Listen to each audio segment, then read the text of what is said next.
The Amtrak train was traveling at 100 miles an hour when it slammed into the rear of 3 Conrail locomotives. The Conrail crew has been tested for drugs and alcohol. Results back today indicate both used marijuana. Where cocaine and crack profits are so enormous. 3 more people were murdered, bringing this year's death toll to 100. Agents move against local crack dealers and users. Alcohol and drug abuse is having a national impact, and there is an urgency that something has got to be done.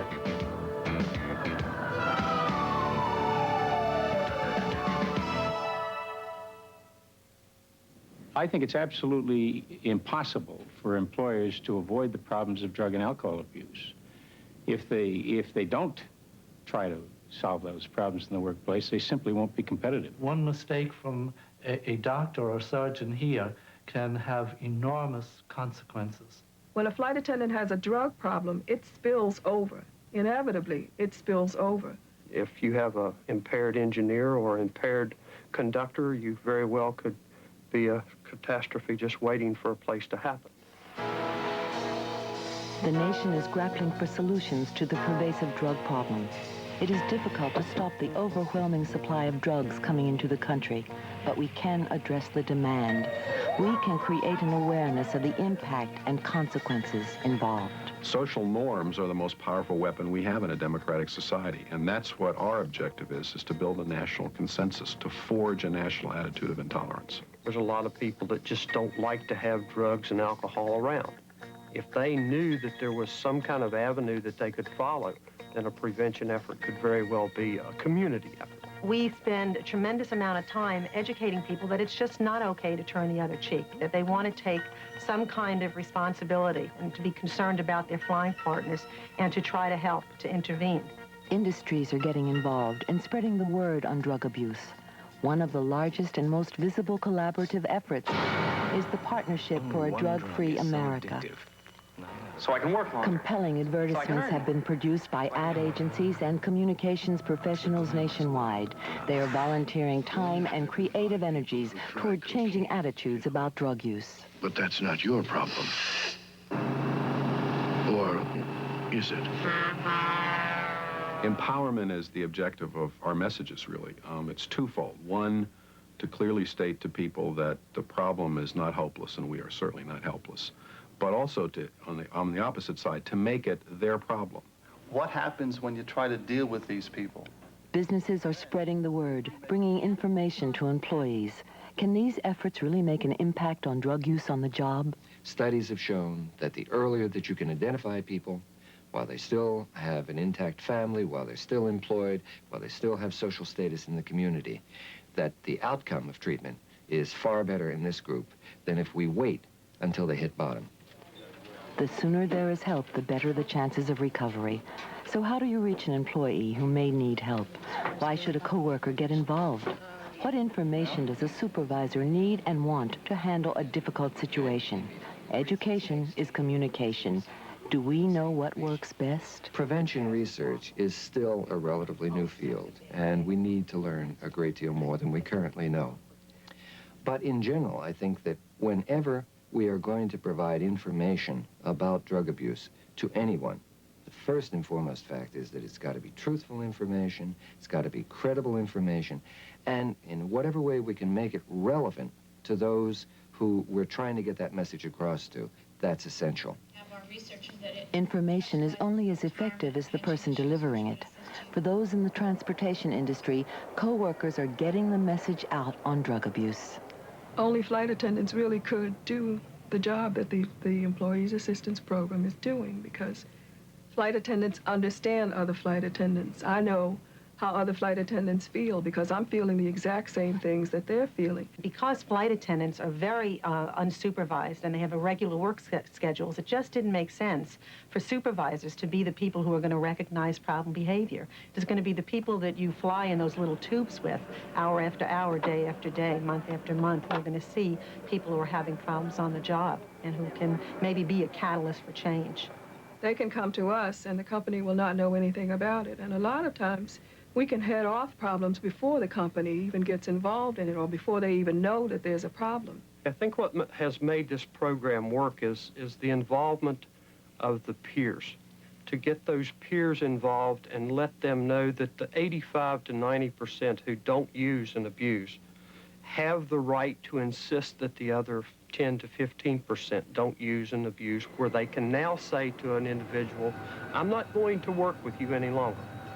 We may have done it in the past, we may have gotten away with it in the past, but that was because I didn't have any way to do it without getting you in trouble. Now we have that means and we're going to use it, and it's been extremely successful over the last 3.5, 4 years.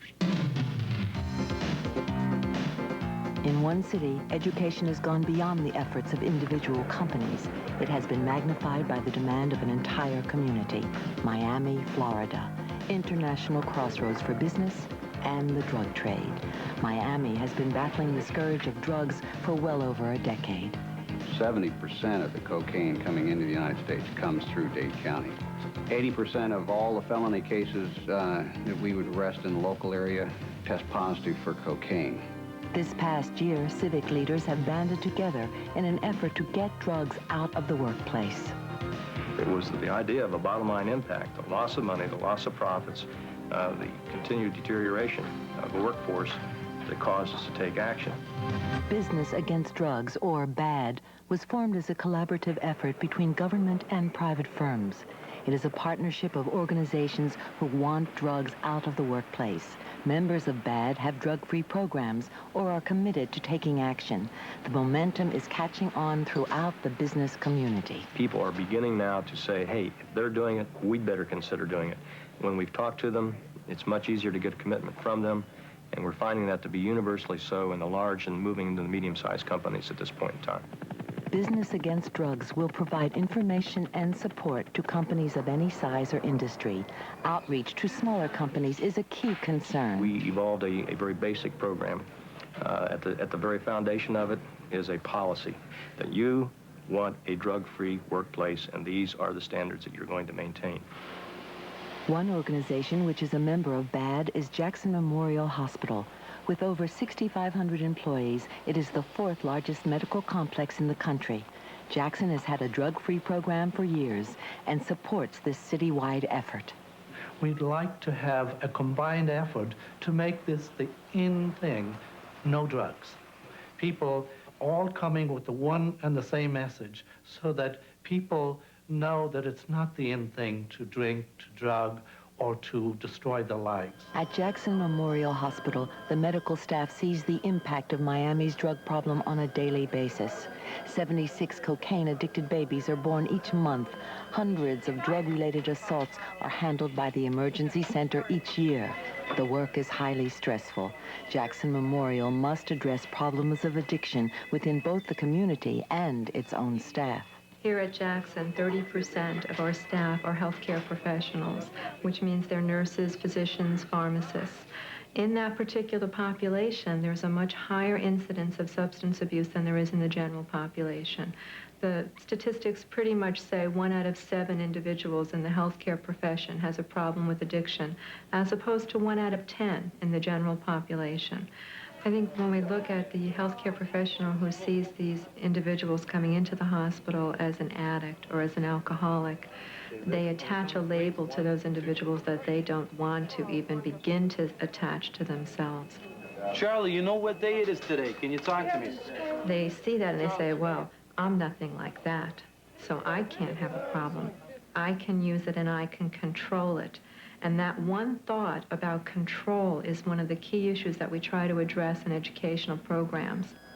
Educating Jackson's staff means getting information across in a way that people will listen. What works best? To get the message to administrators, supervisors, and union stewards, and then let them transmit the message to their employees. The second most important thing would be to be visible.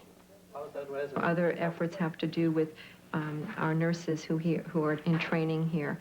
They take a course in their nursing school training, which I go over and teach on addiction. We move then in the program to presenting individuals who have suffered with this disease in their life.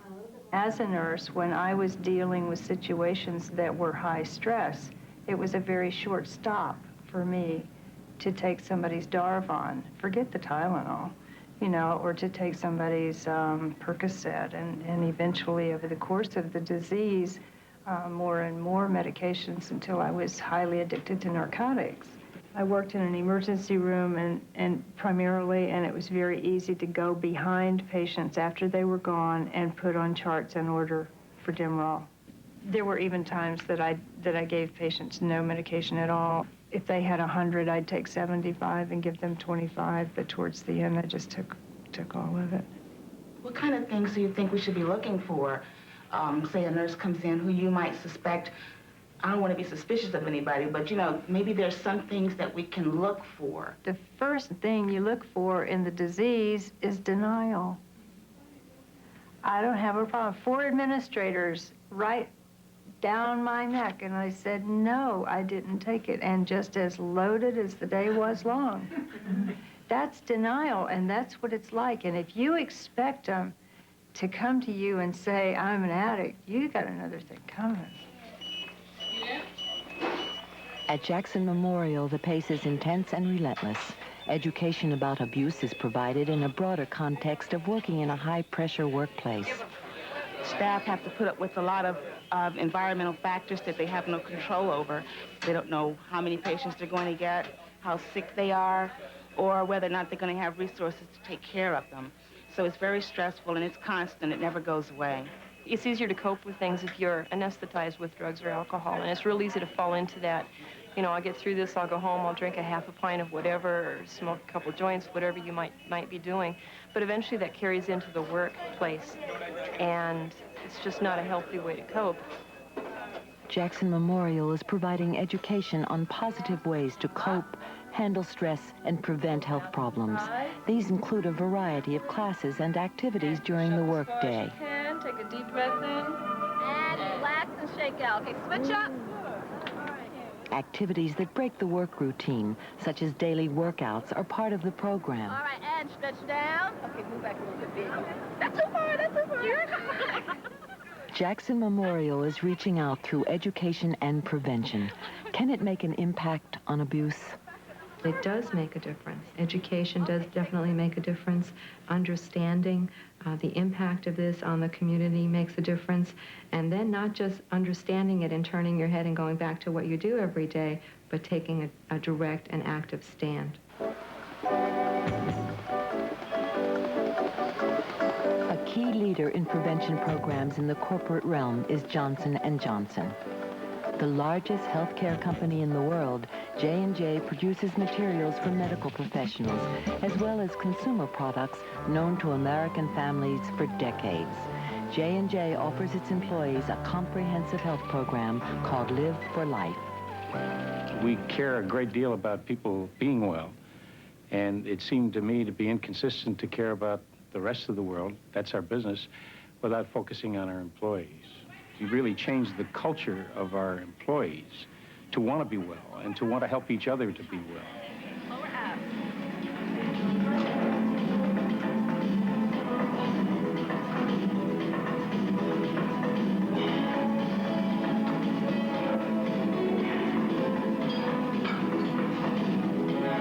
My self-esteem has elevated, my ability to do things in shorter periods of time. My mind concentration is so much more effective because of what I've been able to do here. Live for Life provides for us a culture that is conducive to attack the problems of drug and alcohol abuse, because it's a supportive culture. If you've got a problem with smoking, we're going to help you solve it. If you've got a problem with weight, we're going to help you deal with that.